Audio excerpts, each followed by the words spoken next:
Take a look back at a truly amazing week in the Palace of Varieties.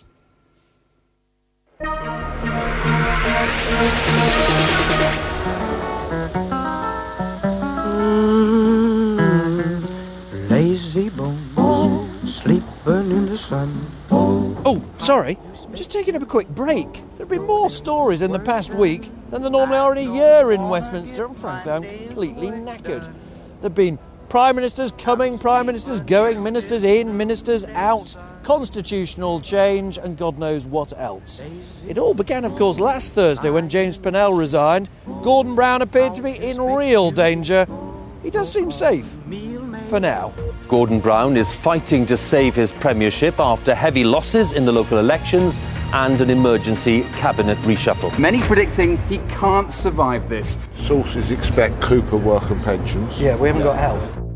Yes, it was a tough night, but we fight on for what we believe. I will not waver. I will not walk away. I'm sleeping in this. Thought Alice's time as Chancellor was over.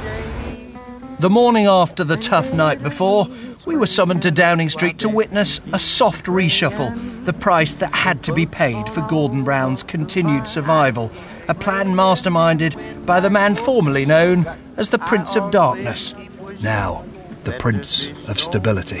Can you seriously look me in the eye and say that Gordon Brown got the cabinet reshuffle he wanted? Yes, I can. He didn't want Ed Balls to go to the Treasury? Well, fortunately, we have in the cabinet more than one person who's qualified to be Chancellor of the Exchequer, and Ed Balls is one of them. But what he decided to do, in view of the excellent job that Alistair Darling is doing, is to keep him in that post following the reshuffle. The bizarre thing about this revolt was it all began way before the verdict of the people was in, on Sunday night when the European election results were counted. It led a growing number of Labour figures to declare, "We're all doomed." That sensational result in Wales with the Tories coming... Labour have gone down from 42% of the vote in Barnsley 5 years ago to 25%. Labour are in fifth place, trailing the Greens. It's 2:15 in the morning. I've just managed to loosen my tie, and actually the story of the entire night has only just come in. That's the election of Nick Griffin for the BNP. It's an evening really will be defined by first, the first time the BNP have been elected to a parliament or an assembly, the first time Labour have had such a low vote share, the first time they have lost the SNP in a national election in Scotland, except for the Scottish Parliament elections, of course, that they lost, and the first time that they've come behind the Tories in Wales since 1918 at least. That's what will stick in the mind. But after the failure of the cabinet coup, would those dreadful results be enough to spark a peasants' revolt? Old Palace Yard here in Westminster opposite the Commons has become a sort of permanent camp, and some of us are so tired after the last few days, and last night in particular. I've just tried to walk up and be interviewed by Sky's Jeremy Thompson. Actually, I was supposed to go over here to talk to Hugh Edwards of the BBC.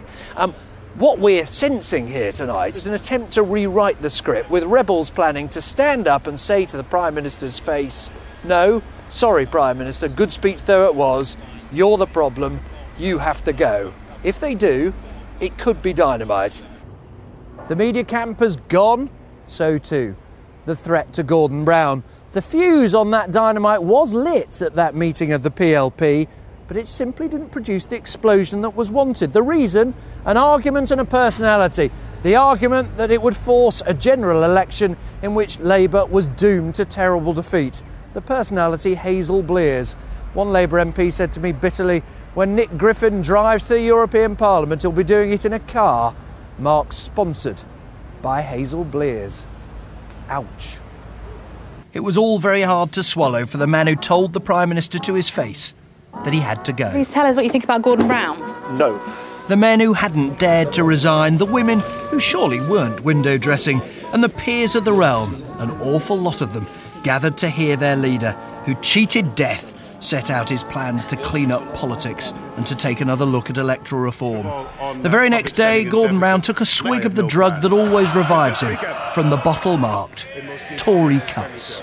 If he wishes to raise the question of deficits and debt, let him confirm that that is now the proposal of the Shadow Chancellor to cut public expenditure by 10%, as confirmed by the Shadow Health Secretary this morning.